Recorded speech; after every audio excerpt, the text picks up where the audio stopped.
Stéphanie Touga, il y avait ce débat sur les ondes de LCN, plutôt animé par mon collègue Philippe-Vincent Foisy. Oui. C'était intéressant. Je l'ai écouté d'un œil distrait, là, on préparait l'émission, mais toi, tu l'as écouté attentivement. Avec 2 yeux pas distraits, moi. 2 yeux pas distraits. Qu'en penses-tu? Je dirais que le gagnant du débat, c'est Philippe-Vincent Foisy à l'animation.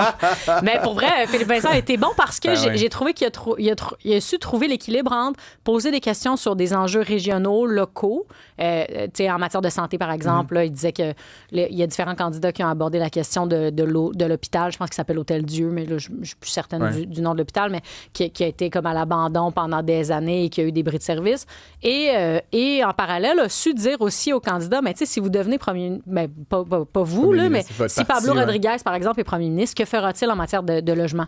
Puis, des petits criquets, là, à plusieurs Donc, reprises. Pas de maîtrise des dossiers. Très peu de maîtrise des enjeux, voilà. Merci. Merci, Jean-Philippe. J'ai essayé de le faire, c'était un échec. Fait que merci de m'avoir sauvé. Mais donc, c'est ça.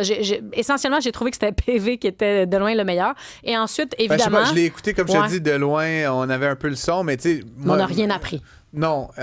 Après, tu sais, c'est quand même une performance que de parler à la télé de manière ininterrompue, de faire des phrases punchy. Ben, pas pour Éric Duhem et pas pour Alex Bossonneau. Non? Ben, il y en a un qui est journaliste de carrière, puis l'autre qui est chroniqueur, commentateur de carrière. Mais donc, pour ces deux-là, c'était pas un défi. Ça paraît plus... Ils étaient très bons. Ils étaient très habiles avec le format. On sentait, par exemple, que déjà, ces 2 candidats-là, qui sont les 2 meneurs de très, très loin, se démarquaient clairement du lot. Commençons par eux.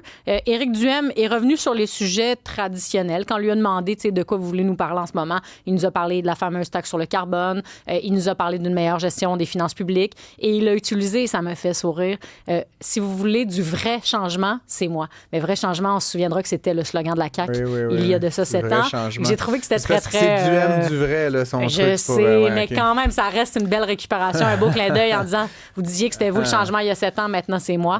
Fait que je l'ai trouvé très, très bon. Et il s'est bien affronté avec le candidat péquiste Alex Bossonneau sur un certain nombre d'enjeux. C'est vraiment entre eux deux là, que ça se joue. Là. Ouais. Fait à noter quand même, par exemple, Éric Duhem et la candidate solidaire ont été d'accord à plusieurs moments dans ce 30 minutes-là, notamment en matière de... Il faut arrêter d'investir, de soutenir, par exemple, les entreprises privées. Fait que là, évidemment, ils ont parlé de Nordvolt, mais il aurait pu parler...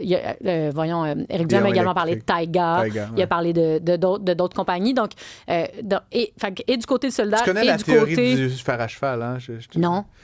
Tu sais, il y a la droite et la gauche, puis aux extrêmes, ils se rejoignent. comme un fer à cheval, les extrêmes se rejoignent. Mais j'ai trouvé ça vraiment intéressant. Je veux pas dire que c'est la même chose, mais sur plusieurs enjeux, puis tu regardes les extrêmes, le fascisme italien et allemand, il y avait bien des choses en commun. Mais c'est vrai que la droite et la gauche, puis dans d'autres pays, puis chez nous, par moment, elles peuvent tomber dans une certaine forme de populisme. Là. Puis c'est anti-establishment, non-interventionniste. C'est comme le mot galvaudé vraiment négatif, là, mais c'est pas que négatif, hein, c'est être sur le pouls de la population, puis c'est vraiment correct. En fait, ça en même du très, très bon. Fait que j'ai trouvé ça très, très intéressant. Ils ont été tous les deux d'accord là, en matière de santé également. Donc, QS et Éric Duhem. Abolir Santé Québec, par exemple, tous les deux l'ont mis de l'avant. Quand on a demandé à la candidate libérale, et vous, Santé Québec, honnêtement, je ne suis pas certaine qu'elle savait que c'était quoi Santé Québec. Donc, j'ai senti la candidate libérale complètement dépassée, peut-être par le format, peut-être un peu effrayée du format, mais aussi, je pense qu'elle était... elle est vraiment très, très locale. Ça fait 40 ans qu'elle est là. Geneviève Biron, non, ça y disait-tu vaguement quelque chose? Écoute, on n'était vraiment pas là. Je pense que la candidate libérale, c'est la fille du coin. C'est la fille très, très investie dans sa communauté. Elle parlait qu'elle était à la tête d'un organisme communitaire depuis quelques années. Avec des valeurs libérales et une affiliation libérale, mais qui n'est pas nécessairement en pleine connaissance de dans ma l'appareil. tête, c'est pas une fille qui était nécessairement qui voulait nécessairement mettre sa face sur un poteau. Peut-être que oui, là, je la connais pas, ni d'Ève ni d'Adam, mais ça sent, elle était pas là pour faire des pointes là, aux gens à gauche et à droite sur elle, à côté d'elle sur l'écran. Elle était là, mais elle était là aussi pour parler d'enjeux locaux. Elle a par exemple dit, il y a 8000 personnes dans la circonscription qui n'ont pas accès à un médecin de famille. Puis là, la CAQ nous parle de santé, puis il n'y a rien qui se passe depuis 7 ans. Quoi. Donc, elle a quand même su soulever fait que là, tu m'as fait Éric Duhem, Alex Boissonneau, on a parlé de la candidate libérale. Madame Marchand.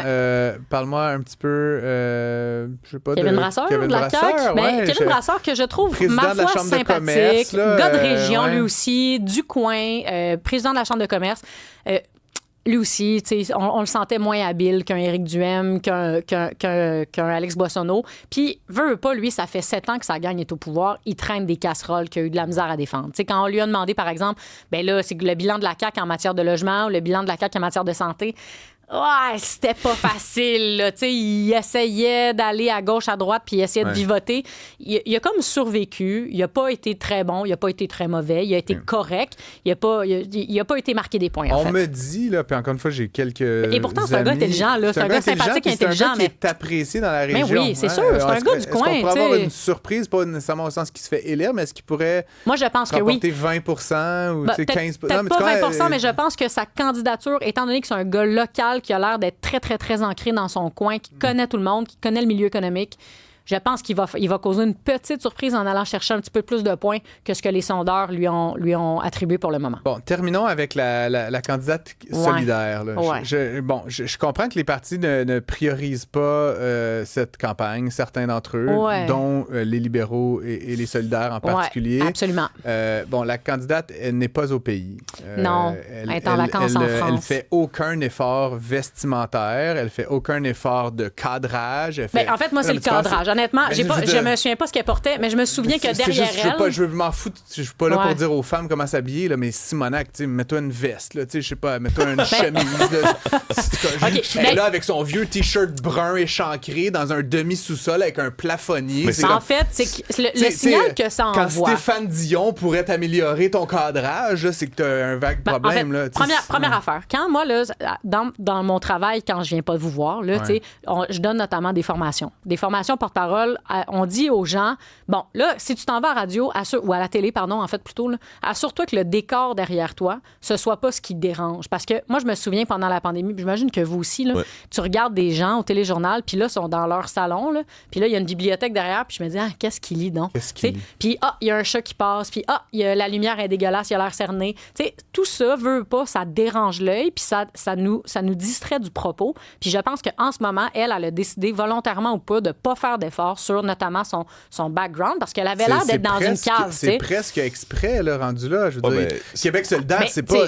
Je pense qu'elle y a juste pas pensé, puis c'est une erreur, parce que pour vrai, on n'a pas écouté le propos. Qui est quand même un genre de petit powerhouse de créativité graphique. Là. Je veux dire, ils ont plein de jeunes qui font des belles choses. Super talentueux. Il y a personne là-bas qui était comme, hey, fille, appelle-moi sur Zoom 10 minutes avant. On va tester ton cadrage, ta lumière.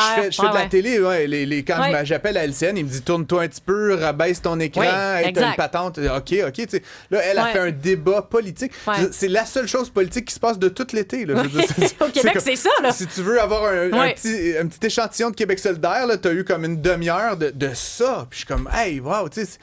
Et c'est surtout que ça. C'est tout le parti. Parce que regarde, c'est de ça dont on parle. C'est du fait qu'on a été distrait, toi par ce qu'elle porte, moi par son background. Puis malheureusement pour elle et pour Québec solidaire, je pense que ça détourne l'attention de messages qu'ils peuvent amener. Puis là, ça les a juste pas servi parce que c'est ce qu'on retient.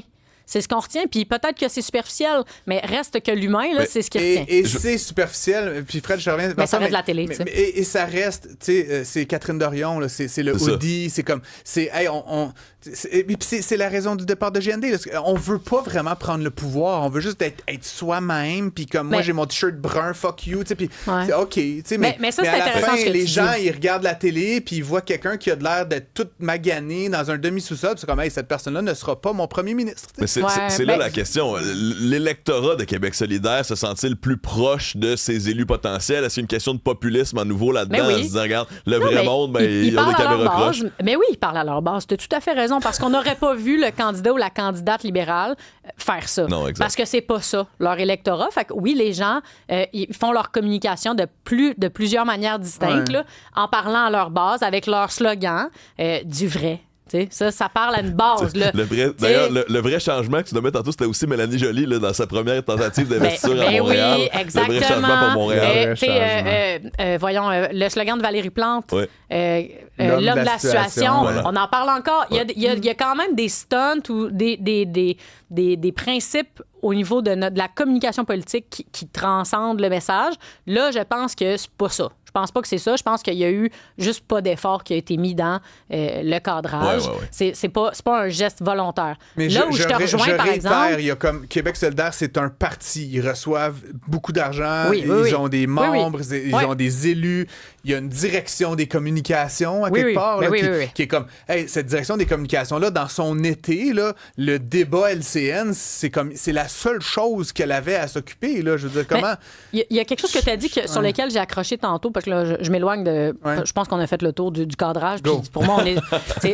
ça me fâche! Non, mais je l'entends, mais moi, je suis ailleurs. Là, mais il y a quelque chose que tu as dit auquel je pense qu'il faut que QS réfléchisse. C'est quoi son identité en 2025? Parce que l'identité de Québec solidaire, dans l'ère Gabriel Nadeau-Dubois, là, ça a été d'aspirer à former le gouvernement, d'être à gauche, résolument à gauche, mais de vouloir former le gouvernement. Puis GND avait l'ambition complètement décomplexée de dire, moi, j'ai envie d'être premier ministre du Québec puis de gouverner à gauche. Puis là, Québec solidaire, avec Rouba Gazal, avec d'autres, on voit un exode de très, très bons staff et stratèges politiques autour du chef, qui est maintenant la chef.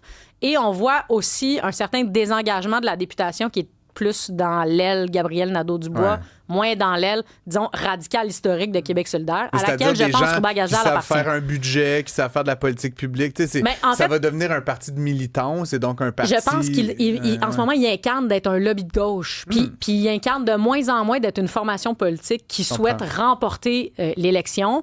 Puis je pense que ça les dessert beaucoup dans leur crédibilité puis dans l'écoute que la population va avoir. Puis ils vont redevenir ce qu'ils étaient il y a 20 ans. C'est exactement la posture du NPD au niveau fédéral. Puis l'enjeu, c'est quand arrive, pour quelque raison que ce soit, un véritable sujet politique là, qui divise les gens puis sur lequel il faut se prononcer, ces formations-là, qui sont un lobby de gauche ou de droite, sont effacées de la carte. Je veux dire, regarde ce qui s'est passé au fédéral. Je veux dire, si t'es pas capable d'arriver avec une vision ou ce que tu prétends former le gouvernement puis apporter le pays à quelque part, ben t'es le premier à mourir. Là. Moi, c'était conservateur ou libéraux là, au niveau fédéral. Du coup, on n'allait pas voter pour autre chose. J'ai le sentiment que si au Québec, il se passait quelque chose où on était face à un schisme décisionnel comme ceux-là, un parti qui se cantonne à faire du lobbying, franchement... Puis c'est ce que...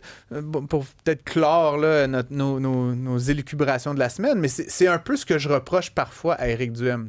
C'est d'être un lobby de droite. Puis j'ai hâte